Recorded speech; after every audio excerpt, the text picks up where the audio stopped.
ዛሬ እስቲ ስለ ኮላተራል ዳሜጅ ወይም ደግሞ የዋስትና ጉዳት የሚለው እናያለን። የዋስትና ጉዳት የምንለው የሚያመለክተው ባልተፈለጉ ኢላማዎች ላይ የሚደርስ ያልታሰበ ጉዳት።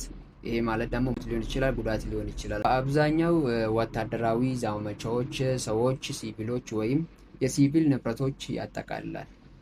ነገር ግን ቃሉ በሰፊ ጥቅም ላይ የሚውለው በፖለቲካ፣ በኢኮኖሚ ወይም በግንኙነቶች ውስጥ የማይፈለጉ ልዮሽ ጉዳቶችን ለማመልከት ነው። ወታደራዊ ኮንቴክስቶችን ብናይ በጥቃት ወቅት ጦርነት ላይ ላልሆኑ ሲቪሎች ወይም ደግሞ ወታደራዊ ያልሆኑ ኢላማዎች፣ ቤቶች፣ ሆስፒታሎች፣ መሰረተ ልማት ላይ ድንገተኛ ጉዳት መድረሱን የሚያሳይ ነው። ለምሳሌ ደግሞ ብናይ በቦምብ ፍንዳታዎች የሚሞቱ ሲቪል ሞት፣ ወታደራዊ ኢላማ አካል ያልሆኑ ህንፃዎች ላይ የሚደርስ ጉዳት፣ ለምሳሌ በአፍጋኒስታን ላይ፣ በኢራቅ ላይ፣ በሊቢያ ላይ፣ በሶሪያ ላይ እንደውም በጃፓን ላይ የደረሱ ፍንዳታዎች የሞቱ ሰዎች ሲቪሊያን ሰዎች ላይ፣ ሌሎች አውዶች ወይም ደግሞ ኮንቴክስት ላይ ደግሞ በግጭት ውስጥ በቀጥታ ላልተሳተፉ ሰዎች ጉዳት ሲደርስ ነው።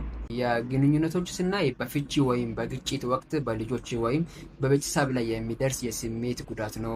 ሌሎች ትርጉሞች ላይ ስናይ ደግሞ የአሜሪካ ግሬት ዲፕሬሽን 1930ውን ብናይ ብዙ የአሜሪካን ህዝብን ኢኮኖሚ ሰለባ ያደረገ ክስተት ነው። ግን በደረጃ ደግሞ በ2002 እንደ አውሮፓውያን አቆጣጠር በአርኖልድ ሸዋርዜነገር የተሆነበት የ2002ቱ አክሽን ፊልም ድርጊት።